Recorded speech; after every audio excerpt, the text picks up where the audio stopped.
Thousands of anti-abortion demonstrators marched through snowy Washington, warning Republicans that the sensitive issue of reproductive health will weigh heavily on November's presidential election.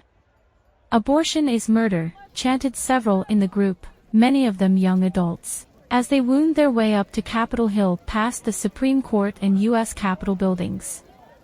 Some held up crosses or religious imagery, and urged Americans to make more babies. The movement that describes itself as pro-life scored a historic victory in June 2022 when the conservative-dominated U.S. Supreme Court overturned the landmark Roe v. Wade ruling, which had enshrined the right to abortion access everywhere in the United States. That essentially left U.S. states and territories free to enact their own laws around the procedure.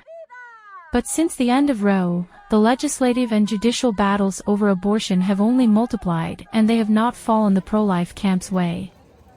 Several states such as California, Kansas, Kentucky, and Ohio have voted to preserve abortion rights or voted down efforts to restrict them. Organizers of the annual March for Life say the goal of their movement is to not only change laws, but to change the culture to ultimately make abortion unthinkable. "Hey GOP, we vote pro-life first," read one banner unfurled during the demonstration, referring to Republicans.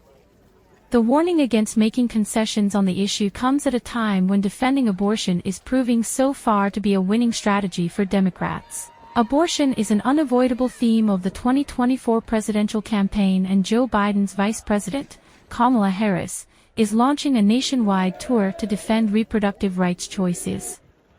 She travels to Wisconsin on the 51st anniversary of the Roe v. Wade ruling. Polls, however, repeatedly show a clear majority of Americans support continued access to safe abortion.